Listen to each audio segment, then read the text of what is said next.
प्रकृति के सौंदर्य का आनंद लीजिए भाइयों। क्या सौंदर्य है परमात्मा की बनाई हुई इस प्रकृति का आनंद लीजिए भाइयों। इस सौंदर्य का, परमात्मा के इस ऐश्वर्य का आनंद लीजिए। ये सर्व आत्माओं के लिए है। यहाँ कण कण में परमात्मा विराजमान है। इस पूरी प्रकृति में कण कण परमात्मा के द्वारा ही विद्यमान है। कुछ भी ऐसा नहीं है जो परमात्मा के बगैर चलता हो। हर जीव, हर प्राणी, हर पक्षी, हर फूल, हर फल, हर पेड़, सब परमात्मा के द्वारा ही चलता है भाइयों। देखिए कितने प्यारे हमने अपने बगीचे में एप्पल्स लगाए हैं। देखिए ये एप्पल्स, देखिए दिख रहे हैं आपको? कितने सुंदर एप्पल्स हैं, कितने सुंदर फूल हैं। हम तो निमित्त मात्र हैं, ये सब परमात्मा की देन है। देखिए ये सब परमात्मा ने बनाया है। परमात्मा हमें बुद्धि देता है और हम कार्य करते हैं, क्योंकि ये कार्य जगत है। हर आत्मा इस कार्य जगत में आई है कार्य करने के लिए। तो सुंदर सुंदर कार्य कीजिए, अच्छे अच्छे विचार लाइए अपने अंदर। देखिए हम आपको एप्पल का बगीचा दिखा रहे हैं अपना। ये देखिए कितने सुंदर एप्पल लगे हैं भाइयों। ये देखिए बेहतरीन एप्पल। ये भी छोटे हैं, धीरे धीरे बढ़ जाएंगे, बहुत बड़े होंगे। ये एप्पल का नज़ारा बहुत ही खूबसूरत। ये सब परमात्मा की देन है।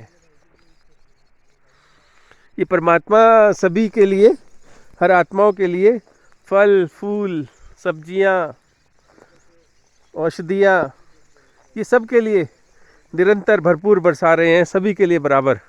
ये नहीं कि ये एक के लिए या मेरा है या हमारा है या किसी दूसरे का, ऐसा कुछ भी नहीं है। सभी के लिए, सर्व के लिए।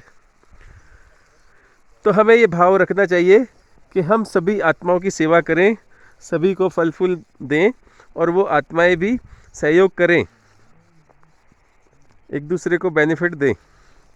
ये नहीं कि हमने प्रॉफिट के लिए ये कर दिया, हमने प्रॉफिट के लिए वो कर दिया, हमने जिसको जरूरत थी उसको दिया नहीं, ने बेनिफिट के लिए उसको बेच दिया। ऐसा नहीं, व्यापार नहीं होना चाहिए, सेवा भाव होनी चाहिए। देखिए कितना सुख है यहाँ, कितनी ऑक्सीजन है यहाँ। आज देखिए शहरों में क्या हो रहा है। लोग ऑक्सीजन के लिए तरस रहे हैं और यहाँ भरपूर मात्रा में परमात्मा में ने हमें यहाँ ऑक्सीजन प्रदान की है। कितना सुख और आनंद मिल रहा है यहाँ। देखिए सब हरा भरा, कितनी हरियाली, कितना सुख है। वाह भाई, ये मौसम, ये सुहाना मौसम, ये काली घटा, ये बादल, ये आकाश जो हमारी रक्षा कर रहा है, ये धरती माँ जिसने हमको धारण किया है, ये हमारी कितनी सेवा कर रही है, हमें फल दे रही है, फूल दे रही है। ये वायु इसने हमको धारण किया है, ये हमें ऑक्सीजन दे रही है। ये आसमान इसने हमें धारण किया है, ये हमारी रक्षा कर रहा है। यानी कि पांचों तत्व इस दुनिया में हमारी रक्षा कर रहे हैं, क्योंकि उन्होंने हमें, हमारे शरीर को धारण किया है। यानी प्रकृति से हमारा शरीर निकला है, उसकी धारणा में है हमें, वो हमारी रक्षा करती है। और हम क्या करते हैं, यानी कि जिसने हमें धारण किया है उसी को हम काट रहे हैं, पेड़ों को काट रहे हैं, फलों को काट रहे हैं, प्रकृति को गंदा कर रहे हैं, दूषित कर रहे हैं, दूषित विचार दे रहे हैं, दूषित वाणी दे रहे हैं, हिंसा कर रहे हैं। तो भाइयों समझो, एक माँ अपने बच्चे को धारण करती है, पालन पोषण करती है, कितना सुख देती है, बड़ा करती है, और बेटा क्या करता है? तो जिस प्रकार माँ बच्चे को धारण करती है, तो बच्चा भी तो माँ को धारण करता है, तो उसका धर्म बनता है कि वो जितना उसने पाया है उससे ज़्यादा उसको दे। इसी प्रकार ये प्रकृति हमें धारण करती है, तो हमारा भी धर्म बनता है हम इसको दें। तो प्रकृति को जो दोगे वही वापस मिलेगा। आप प्रकृति को सुख दोगे, प्रेम दोगे, आनंद दोगे, तो वो भी तुम्हें आनंद प्रेम देगी। आप हिंसा दोगे तो क्या मिलेगा? हिंसा के बदले हिंसा ही मिलेगी ना। आज क्या हो रहा है? आज जीवों की हत्या हो रही है, अपने सुख के लिए, स्वाद के लिए सबको मारा जा रहा है, बलियां दी जा रही हैं, काटा जा रहा है, तरह तरह के जीवों को मारा जा रहा है, मार के खाया जा रहा है, पक्षियों को मार के खाया जा रहा है। और तो और इंसानों के बच्चे भी बुक होने लगे हैं पेट में, उनको भी मार के चाइना में खाया जा रहा है। कुछ नहीं छोड़ा है, इतना ज़्यादा उन्होंने सभी ने इस प्रकृति को नष्ट किया है। पेड़ों को काट के, पौधों को काट के अपने सुख के लिए महल बनाए जा रहे हैं। तो आज क्या हो रहा है? उसका अभिशाप आज हो रहा है ना। कोरोना घर घर घुस के मार रहा है, बीमारियां आ रही हैं, कितना प्रॉब्लम है। तो समझिए, अपनी बुद्धि को खोलिए भाइयों। मेरा यही कहना है कि जिस परमात्मा ने हमको इस धरती पर भेजा है उसकी रक्षा करें, क्योंकि धरती ने हमें धारण किया है।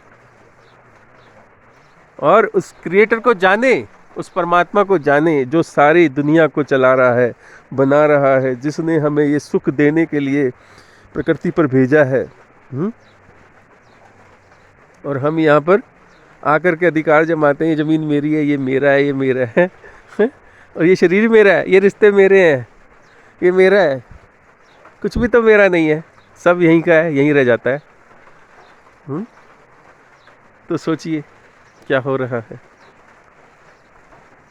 तो अपने विचारों को बदलिए, एकाग्रता लाइए, ध्यान कीजिए, योग कीजिए, ज्ञान लीजिए, वेदों को पढ़िए। आपको पता चलेगा कि हम कौन हैं, कहाँ से आए हैं, कहाँ हमें जाना है, क्या हमारा लक्ष्य है। तो लक्ष्य को जानिए, तो लक्ष्य को पहचानिए। ये नहीं कि खाया पिया सो गए, बहुत हो गया। अब जागने का समय है, जागिए और जगाइए और खुश रहिए। जी भैया, थैंक यू।